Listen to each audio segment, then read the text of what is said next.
Quiero hablar con Osvaldo Moreno sobre las identidades. ¿Qué identidades se relacionan o qué identidades se deben construir en relación a el momento político y a los resultados de las campañas? Y por identidades me refiero a cómo van a fortalecer o remozar o redefinir sus características y su forma de conectarse con el electorado. Organizaciones políticas que fueron muy satelitales al resultado de la campaña, que no lo impulsaron por sí mismas o no con un abanderamiento único, quiero decir. Así que ya está Osvaldo conmigo y voy a seguir conversando sobre los resultados electorales y con amigos, que además, que es lo más bonito de hacer este ejercicio, querido Osvaldo. Te mando un abrazo, gracias por estar con nosotros. Hola, querido Fernando, muy buenos días o tardes ya. Un gran abrazo. Aquí un poco, bueno, como siempre, tú sabes, preocupado en este ejercicio diario que es vivir acá en Guayaquil. Bueno, respirar es un ejercicio de altísimo riesgo, ¿no? Lamentablemente, el día viernes estaba en una actividad X, en un entrenamiento privado, y les decía, he perdido la cuenta de amigos que han sido asesinados en Guayaquil. Y concluyendo la conferencia, me enteraba del asesinato de un amigo desde la infancia, que fue el abogado Carlos Zambrano, era vecino mío en la Ceiba. Claro. Especialista en derechos humanos, trabajó en la Defensoría del Pueblo, coincidimos en la universidad con él también. Compartíamos algunos chats, lo conozco desde que tengo uso de razón. Sí. Y me dio muchísima pena porque, bueno, pues ya perdí la cuenta y estoy tratando de luchar por no perder la capacidad de asombro, porque debe ser el sexto amigo que muere en esas circunstancias. Hasta el segundo me daba taquicardia, tenía que sentarme, respirar profundo, y ya se está normalizando, lo cual me hace sentir muy mal, sumado obviamente al luto de que ojalá esto no termine como el 99% de los casos donde los autores intelectuales nunca son descubiertos.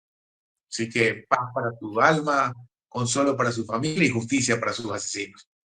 Y memoria para su nombre, que era un buen tipo, Carlos.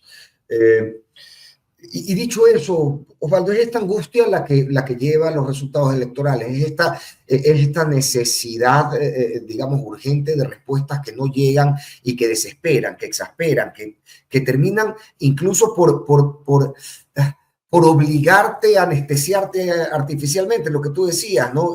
Ya no puedo lidiar con esto, así que miro para otro lado, o trato de no afectarme tanto, porque si no la vida se vuelve invivible.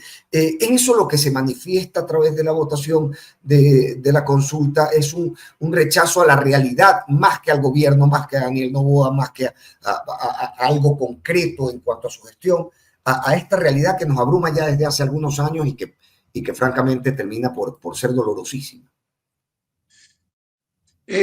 Los procesos plebiscitarios generalmente son procesos donde se plantean tesis, ¿no? Más que todo, tú planteas un determinado tema para poder legitimarte la ejecución o el hacerlo, el materializarlo. Entonces tú planteas una determinada tesis, doctrina, constitución, etcétera, y finalmente la gente lo ratifica o no, te respalda o no. En eso es un triunfo generalmente el que la gana totalmente. O sea, es como en el mercado bursátil, ¿no? A más alto el riesgo, más la ganancia, del mismo modo la derrota. Me parece que el gobierno se la jugó totalmente en esa consulta porque se estaba evaluando directamente la gestión del presidente. Ahora, por el otro lado, tal vez no es un triunfo, digamos, de exclusividad de nadie, porque, a ver, no nos engañemos, vi cosas que Carlos Julio Rosemena me hubiera dado una palmada. ¿Ves? Yo te dije que solo falta que un burro vuele, una vaca vuele. Vi en el mismo bando a la señora Panchana, al mismo bando al señor Diego Ordóñez, a Payares y a Rafael Correa. Digamos, no lo vi digamos, en la misma orilla del no, lo cual pues, no se puede interpretar como un triunfo, pero creo que directamente el correísmo es el gran ganador por dos razones. La primera, porque su Biblia, que es la Constitución, fue ratificada por el 60% de la población. Su legado, digamos, su presencia en el marco normativo. Y segundo, con este conflicto que tienen entre potenciales candidatos locales, creo que sacaron a relucir a su equipo B como voceros en la campaña, ¿no? Gente muy valiosa, por si acaso, pero que no han sido considerados en la primera línea de las candidaturas, como Mauro Andino, la doctora Luzurraga, o Lucirraga, Luzárraga, sí, Mónica Luzárraga. Luzárraga, bueno, esta chica Verónica entiendo que es socialista, pero digamos que la tendencia. Entonces, me parece que suben una serie de cuadros muy interesantes que ojalá la izquierda los aproveche. Y en ese sentido, bueno, la verdad, yo me concentré tanto en la cuarta pregunta, que creo que valía todo, era el todo o nada, el resto era accesorio. Y realmente en el transcurso ya de la campaña había temas que yo decía, bueno, a ver, creo que por ahí lo comentamos con prensa, redes, si esto se define por vocerías, él no gana. Y realmente la distancia era, no te puedo decir ni astronómica, ni sideral, simplemente fuera de lugar. O sea, tenías a la sub-12 jugando con el Real Madrid, contra el Real Madrid. Realmente las vocerías a favor del sí, digamos, no solo a nivel de estos influencers, digamos que al final es un trabajo, pues no, me imagino que, no sé si a partir de diciembre sabremos si siguen o no trabajando, pero las mismas vocerías oficiales, ¿no? Que la ministra de Trabajo cuestionando los décimos, el presidente poniendo en duda la seguridad social. Mira que me pasó algo muy curioso ayer, ¿no? Ayer me di cuenta que de las pocas instituciones horizontales que hay en este país, una es el Seguro Social. Ayer, por un tema de salud de la familia, me encontré a un obrero, un señor que limpiaba, barría, a otro señor que era oficial, digamos, estaba con el overol de una compañía de transporte público. Estaba yo, consultor independiente, estaba un gerente bancario, o sea, realmente creo que no hay mayor horizontalidad que todos en la fila que la seguridad social. Y una serie de eventos, digamos, que finalmente terminaron en una derrota para mí muy grave para el gobierno, porque esto es como en la colonia, pues, ¿no? Cuando nos dimos cuenta que no eran inmortales, nos rebelamos, ¿no? Cuando el primer español se cae del caballo y se mata, los indígenas nos dimos cuenta de que no eran inmortales y empieza la rebelión en todo el continente. Entonces yo creo que es un hecho porque torna o muestra la vulnerabilidad del jefe de Estado. Y ya, bueno, se vienen otros escenarios como las seccionales, etcétera, etcétera, pero yo creo que se juegan muchas cosas. Oye, pero analicemos algo, porque hablando de esas vocerías, una es Natalie Morillo, lo hizo muy mal y fue premiada con el Ministerio de Gobierno, que es el que te otorga la capacidad de generar diálogo político. Entonces, ¿cómo se explica la lectura del gobierno? Ahorita lo veníamos hablando también un poco con Pedro Donoso, esta lectura que más bien propone las mismas vocerías o propone radicalizar su comportamiento a través de intenciones como la de Álvaro Rosero, a quien termina por reemplazar la propia Morillo. Mira, lo que pasa es que la disputa, digamos, de vocerías fue prácticamente entre cuadros versus influencers, ¿no? Porque la izquierda sí tiene cuadros, digamos. Por ejemplo, a ver, yo creo que de la bancada de ADN, probablemente Castillo debe ser de los pocos que no confunde Australia con Austria, por decirlo. Entonces, seguramente alguien más no debe confundirla, ¿no? Pero por decírtelo, ¿no? Incluso los cuadros, porque yo creo que es un tipo con solvencia intelectual, lo que pasa es que es como un abogado que te toca defender determinado. Yo no vi, digamos, solvencia o contundencia, precisamente porque el gobierno o ADN no es una agrupación política per se, es una coyuntura corporativista, muy de la plutocracia que estamos viviendo en este momento, pero no es pues alguien que viene militando mucho. Tal vez Lazo sí tenía eso, ¿eh? O sea, los Ecuador. Lazo se financió la construcción de personas que conformaban un partido que fueron 10 años la única opción de oposición o llevaron la bandera de la oposición y que al final puede haber resultado en lo que haya resultado. Muchos decíamos, ¿sabes qué? Oye, no saben, no conocen el aparato burocrático, no saben mucho del sector público, pero al final no se podía negar la preparación académica de algunos que venían 10 años acompañando a Lazo. Hoy eso parece inexistente en el entorno cercano del presidente. Indudablemente, o sea, gente formada no era indudablemente algunos amigos, pero fue un rotundo fracaso el gobierno, pero rotundo y absoluto. Ahora, con todas sus carencias, mira, no recuerdo, pero seguramente en estos micrófonos también lo dijimos, el momento que Lazo perdió la consulta, yo creo que el gobierno se terminó. El tiempo era como un enfermo terminal. El tema es el cuándo, pero aproximadamente será en no más de tanto tiempo. En cambio, acá Noboa tiene una ventaja. Es como cuando, no sé si te ha pasado que un médico te ha dicho, lo bueno es que joven, te salvó tu juventud. Por tu juventud, esa gripe a los 60 te hubiera matado, ¿no?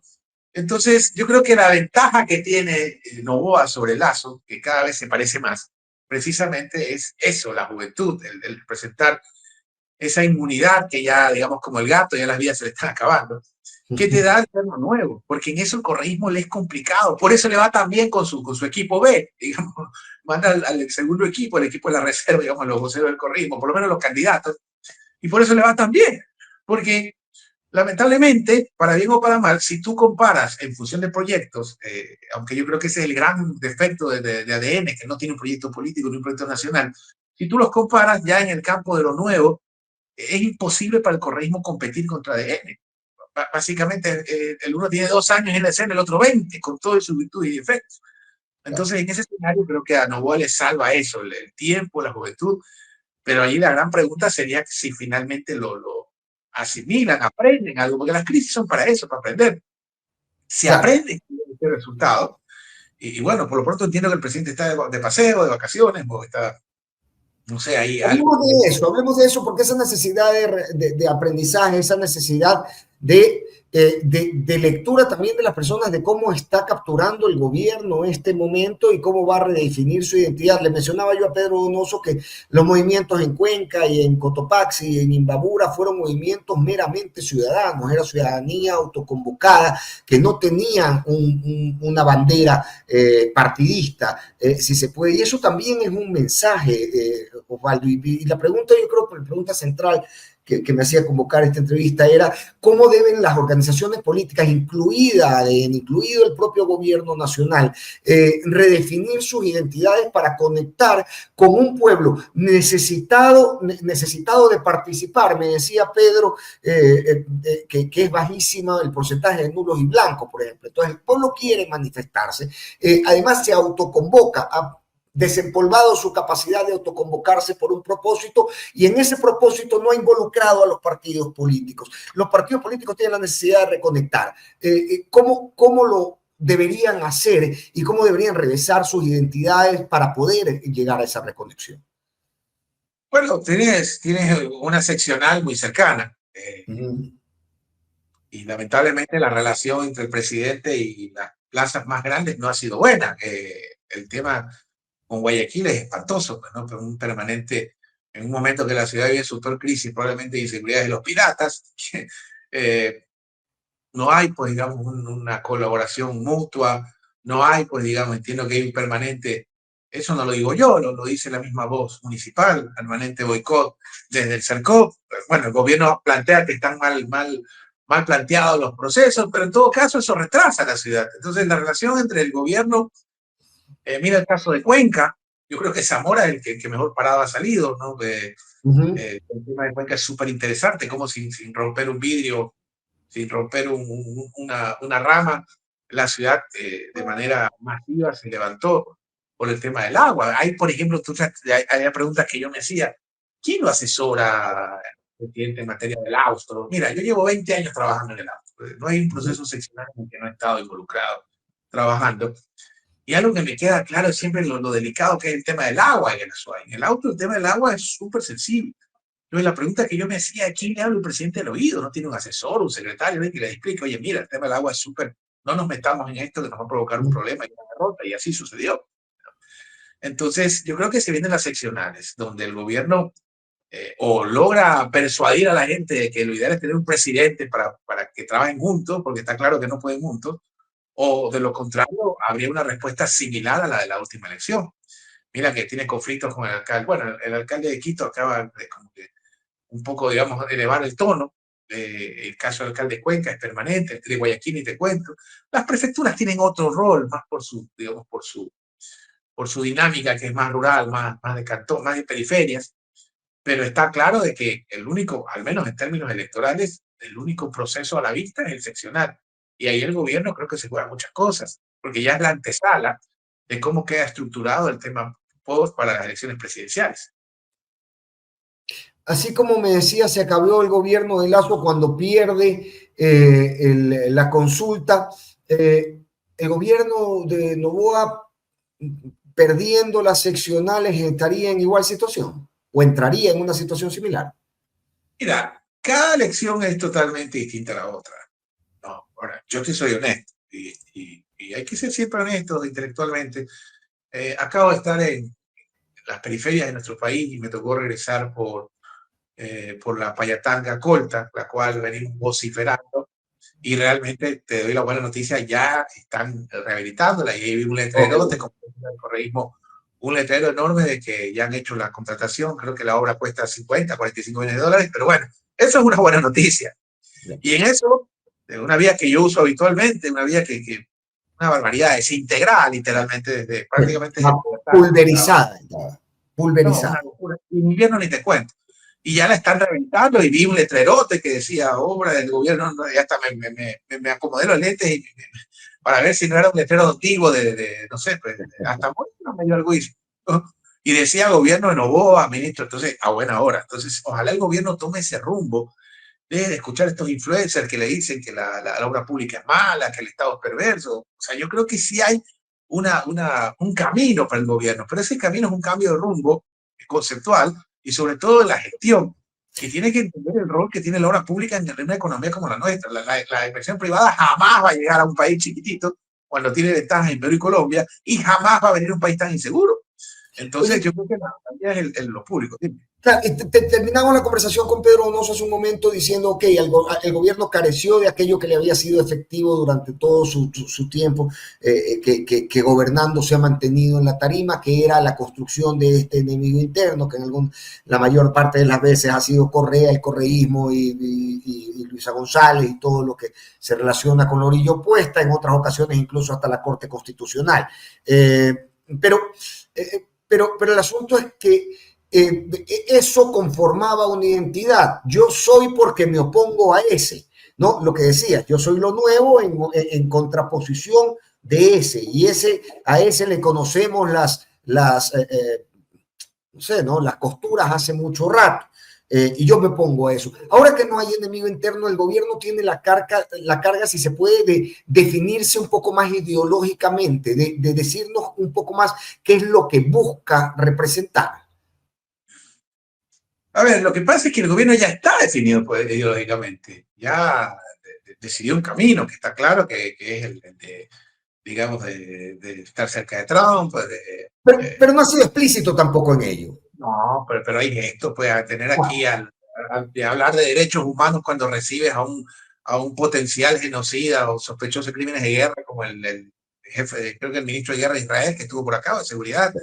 Eh, el tomar postura, o sea, yo creo que ya ha tomado una postura, en ese sentido no creo que hay nada blando ni nada tibio, como dice Correa. Lo que está claro, al menos desde mi perspectiva, es que el gobierno tiene que tomar un camino, porque hay algo, tú sabes que Dios perdona, pero no el tiempo. Y por más que nos quieran vender que son 6 meses de gobierno, Novoa ya tiene medio mandato, ¿ya? Y Novoa tiene 2 años, un poquito más creo ya de gobierno, y todas esas cosas empiezan a acumularse. Lo que pasa es que no ha tenido una alternativa todavía, y bueno, y un triunfo, digamos, conceptual, como fue la consulta, que el correísmo lamentablemente no lo ha sabido capitalizar por su conflicto interno. Está claro que el gobierno, si no hace un giro de rumbo, pero olvídate de ser ideológico, sino en la gestión, de hacerle entender que la única vía es lo público. Yo no veo otro camino. O sea, si vas a esperar que venga la nación extranjera, pasarán 3 generaciones más.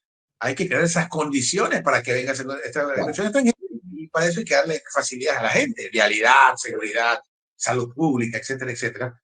Porque nadie va a invertir en un país, porque mira, por ejemplo, ayer leía, Ecuador va a cerrar con 50 muertes violentas. Claro, eso es Ecuador, pero si solo computas la costa, sobrepasa las 100, lo cual es extremadamente espantoso. Entonces, para mí la vía es este giro, pero yo no siento que el gobierno está interesado en el asunto, todavía no asume bien el trauma, digamos, que acaban de sufrir. Habría que ver qué hay en la cabeza del presidente, pero yo sí creo que hay un camino, y ese camino es el de la gestión efectiva del gobierno. Y por lo pronto, ya te digo, vi que van a rehabilitar la vía. Para mí es importante eso, porque une al centro del país con Guayaquil, que es digamos, nuestra fuente alimentaria, sobre todo seguridad alimentaria. Así que vamos a ver si es que toman ese rumbo, lo cual lo veo un poco complicado. Crucémonos de acera entonces y veamos la lectura que le está dando Revolución Ciudadana, que no se contuvo y no disfrutó 2 días enteros del resultado electoral, sino que inicialmente o de entrada le entró a su propio berenjenal interno. Desde ese proceso, ¿no? Que coincide además con el tiempo de resultados electorales, este proceso que mira a una reorganización interna, se puede redefinir identidades, capturar lecciones y procesarlas internamente cuando no se sabe el día de mañana la visión que pueda adquirir desde enero la propia organización política.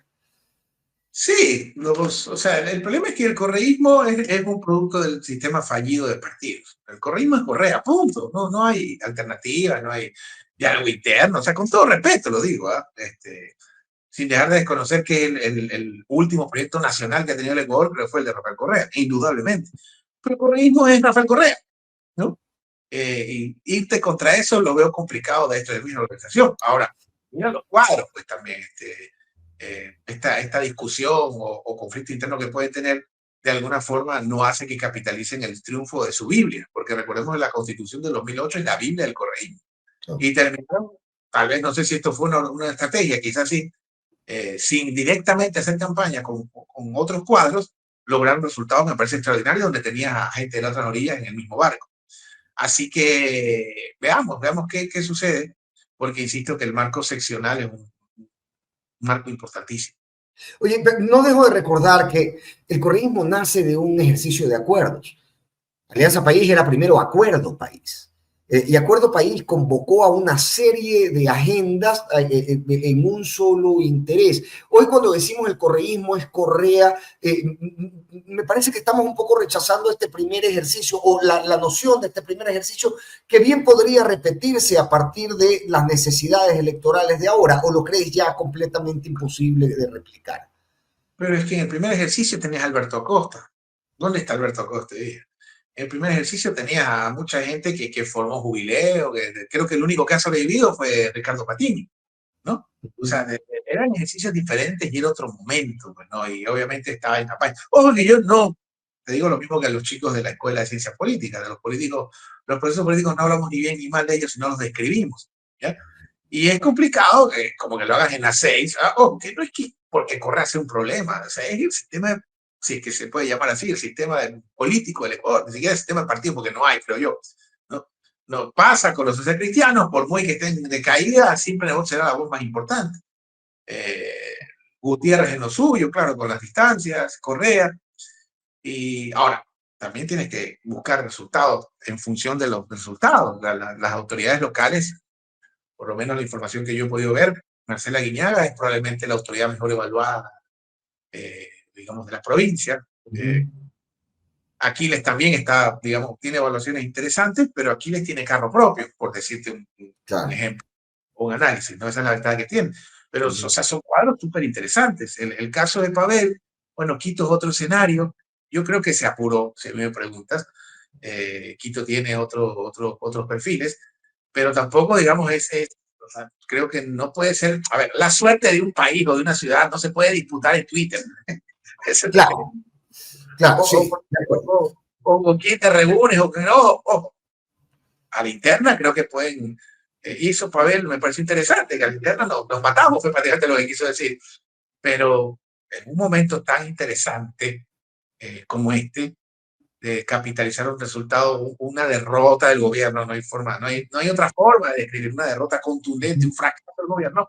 Bueno, pues entonces, no, que te tomaste una foto con la de acá, el otro con la de allá, porque no era el momento.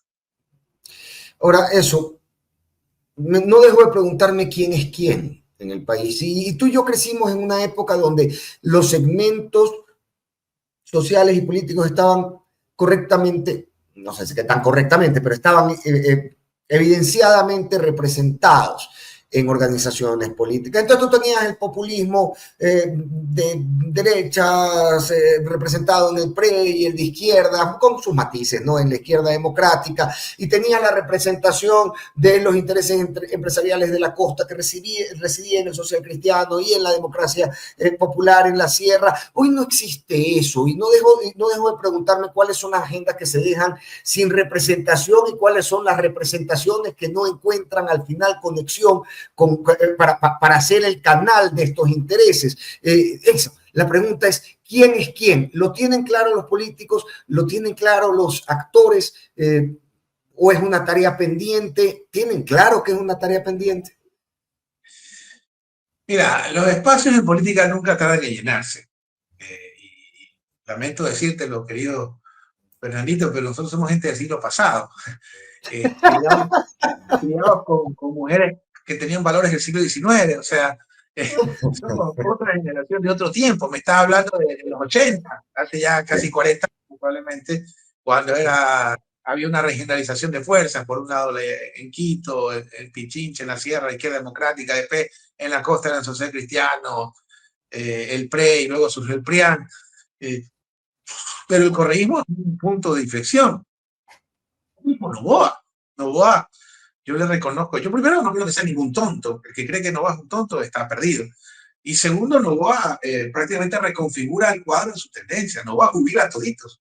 Noboa es el principio y el fin del centro de la derecha. Yo no veo más espacio, digamos, ahí. Y la izquierda todavía no termina de asimilar derrotas, no termina de aprovechar ni siquiera sus victorias. Mira lo que está pasando en la RC.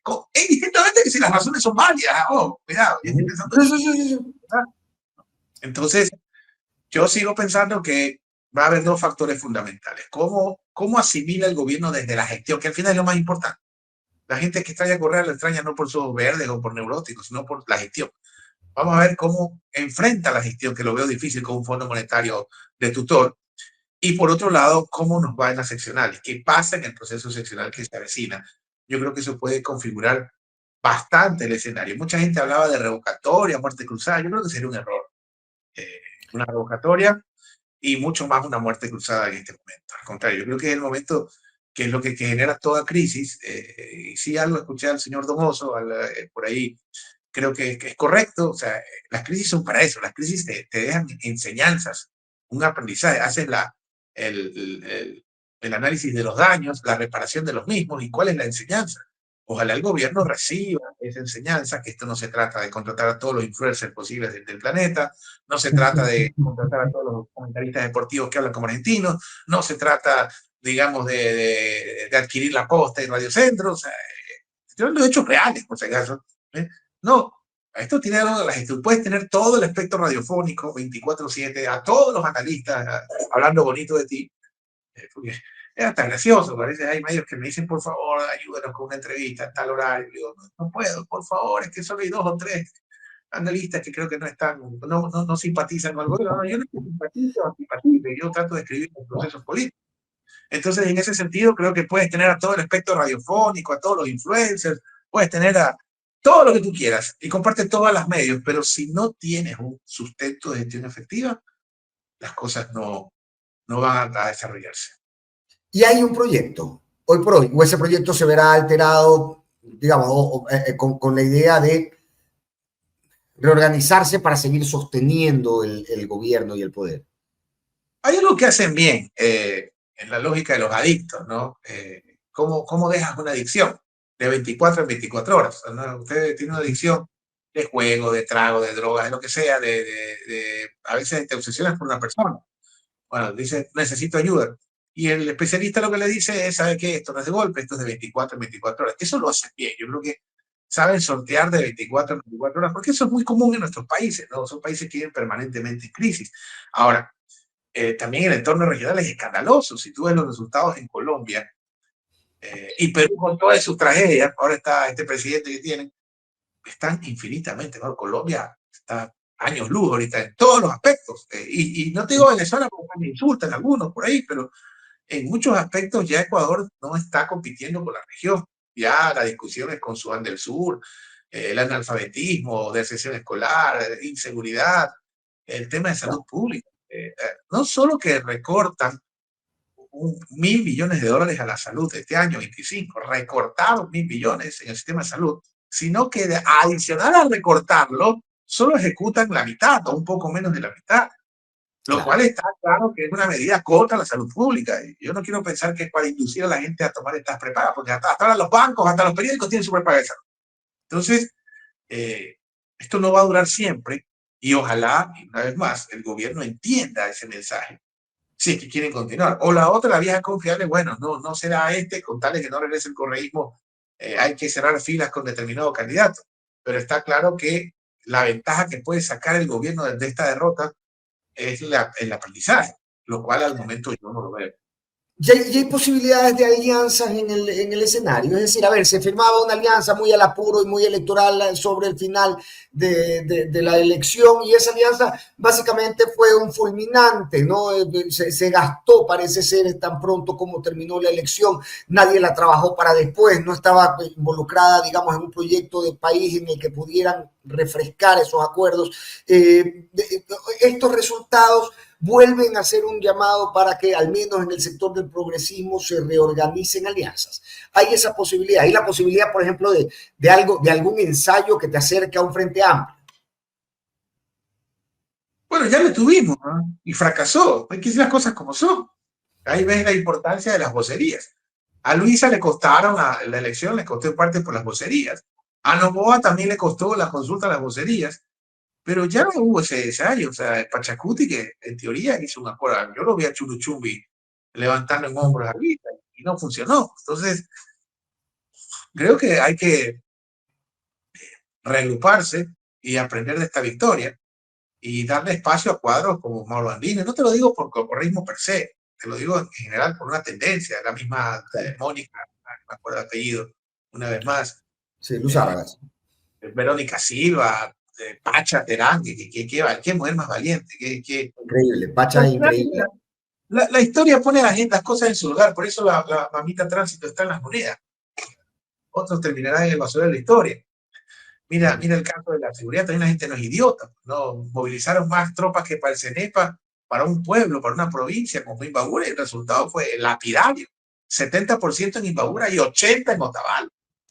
Y el relato no lo resiste todo, porque al final lo que te quisieron decir es: yo he mandado a esta policía para que te defienda a ti, otavaleño, imbabureño, de esta gente malvada que está en paro, y al final el resultado electoral fue: usted no ha venido a defendernos a nosotros de nada, lo que está haciendo es caotizar una provincia que básicamente salió a expresarse.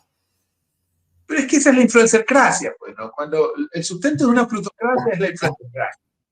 Entonces, si tú crees que porque un influencer dice determinado tema y cuando vas, por eso mira, yo en los procesos en los que trabajo, salvo solo si es regalado, te acepto el software mágico, la escucha digital, que son valiosos, cuidado, o sea, son accesorios, pero nada reemplaza la investigación cualitativa. Yo te puedo decir, habré presenciado los últimos 3 años unos 300 estudios cualitativos en Ecuador y nadie ni determina estos influencers que tú ves que ayer veía al presidente dando entiendo que había una cadena aclarando el tuit de una determinada asambleísta sobre el camarón. O sea, Twitter no es que no importe, Twitter es como un clipping de noticias, pero lo mismo que le decía a una gente en la Amazonía hace pocos días, a la gente le importa más cuántas yucas le dan por $1 que el debate del artículo 77 de la Constitución. Sin duda. Entonces, si es que no toman los correctivos, insisto, de entender que la realidad de la calle. Mira el presidente llegando en un carro de $300.000 a votar en una comunidad que no tiene agua potable. Es impresentable.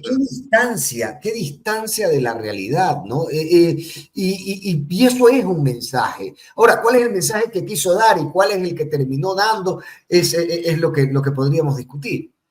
Mira, es como Ortega y Gasset decía: yo soy yo y mis circunstancias. Y es cierto, cada quien, pero para eso te rodeas o sea, yo no puedo llevar a mis amigos de la pelota para entender de básquet, ¿sí?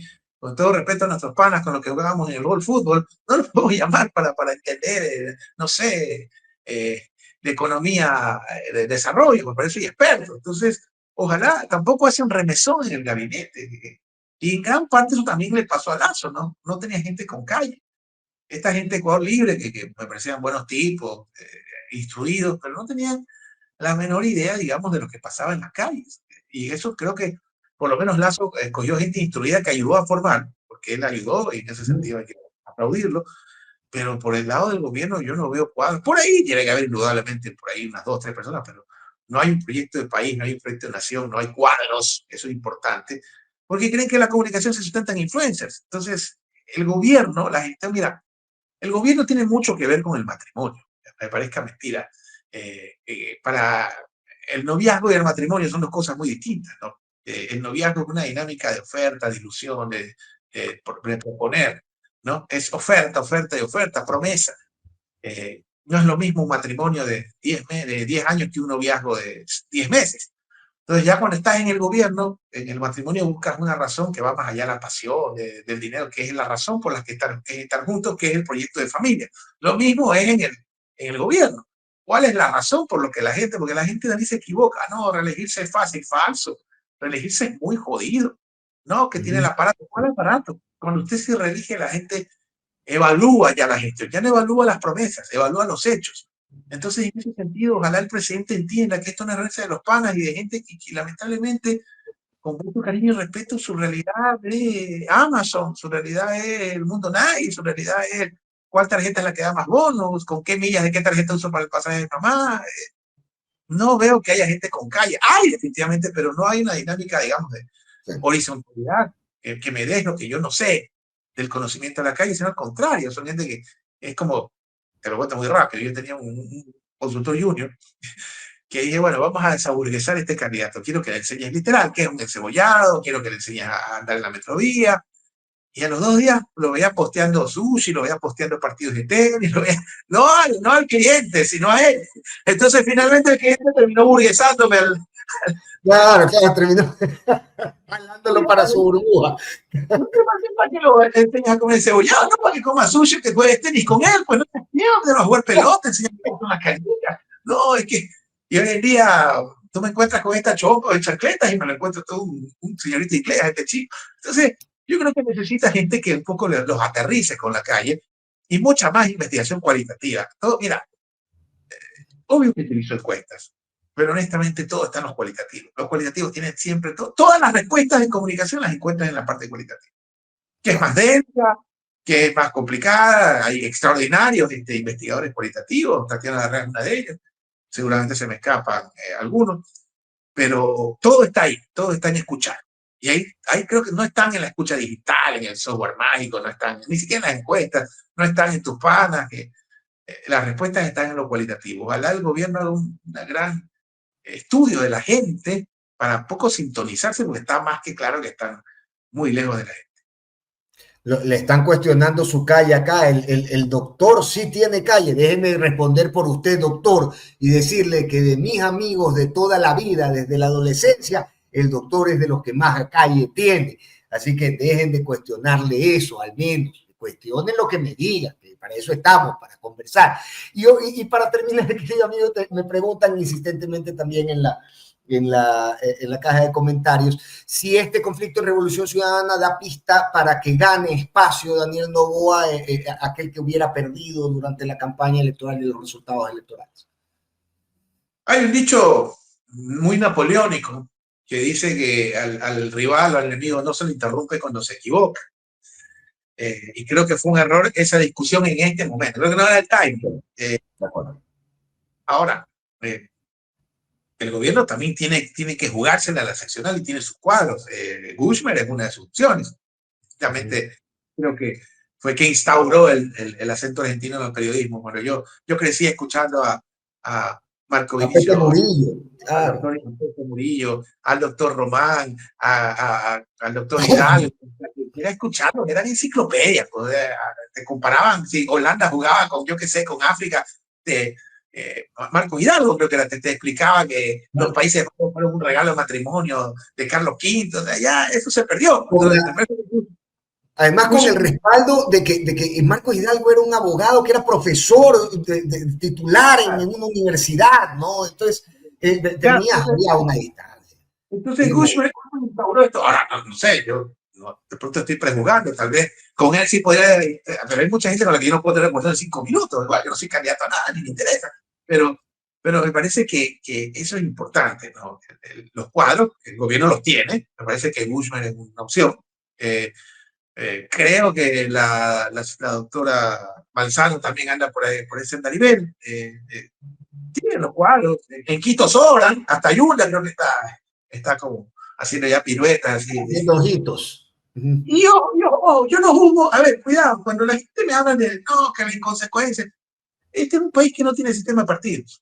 Así que el 90% de la clase política anda por el 100% de los movimientos políticos, porque básicamente no hay estructuras para una militancia, dice incluso al correísmo, que lo que sí tiene es proyecto nacional, por eso tiene cuadros, pero no es un partido que tenga cuadros me explico. Entonces va a ser complicado, tal vez a los correísmos les sobran los cuadros, pero también depende mucho del momento, de lo que hay al frente y de las opciones. Yo creo que el tema local es totalmente distinto, tiene otra lógica, y yo creo que en este sentido ojalá llegue a un acuerdo. A mí me parecería un error prescindir de Marcela Guiñaga, por ejemplo. Te digo, las valoraciones de ella en cantones son astronómicas, pero 80, 75, en cantones, no, por decirte.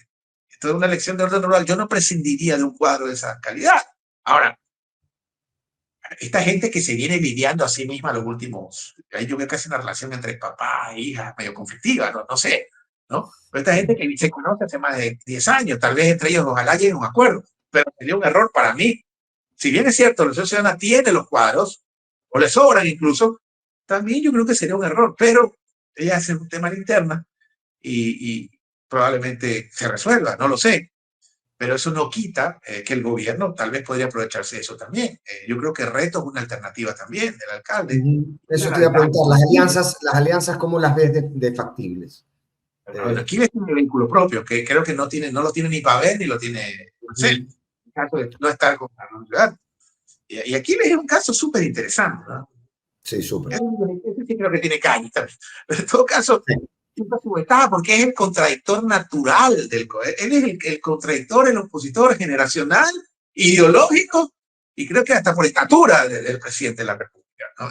Y de gestión, al final, ¿no? Porque puedes contrastar las gestiones.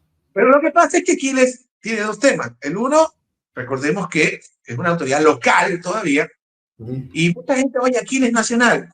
Su primaria es reelegirse. Ese es el primer paso. Para hablar de cualquier cosa con Aquiles en el futuro, tiene que reelegirse.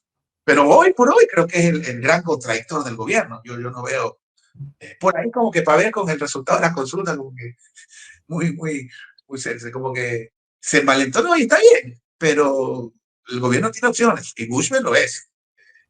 Creo que Manzano podría hacerlo. O sea, a la gente que le levante el brazo Novoa, en un ámbito lo seccional, podría tener opciones. Mientras menos dividida esté una tendencia, eso es un tema aritmético. Claro.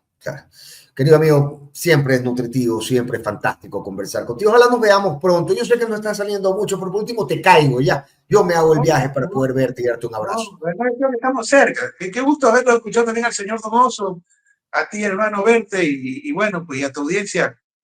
Y te repito, gracias por resistir, por defender las ideas. No vamos a estar siempre de acuerdo en absolutamente todo. Pero creo que esa es la democracia, creo que eso es lo que importa. Y ojalá el gobierno, mira, te lo digo muy rápido, Dios llama por el amor, por el olor, pues, ¿no? A veces tú puedes estar con 200 de presión, 300, 400 de colesterol y hasta que no te da un susto, no sales a trotar o a cuidarte.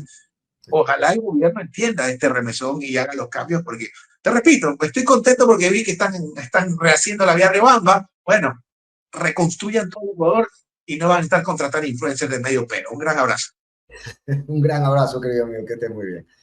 Osvaldo Moreno nos acompañaba para analizar no solamente los resultados electorales, sino que lo que yo les decía, ¿no? Las identidades y cómo se van a modificar y cómo se van a proponer de cara a quienes tienen convención en los próximos meses y de cara a las seccionales en un año preelectoral como es el siguiente, y que hace necesidad o se hace una necesidad a partir de la lectura de los propios eventos que llevan a los resultados de la elección reciente. Y es que básicamente esta elección se definió, sí, por una diversidad de vocerías. Algunas de ellas provenían de partidos políticos, otras sin partido, otras sencillamente han sido vocerías que desde los propios barrios, desde las propias comunidades, desde los propios espacios como este, se han ido haciendo una voz para sumar a este caldero de motivos, ¿no? Este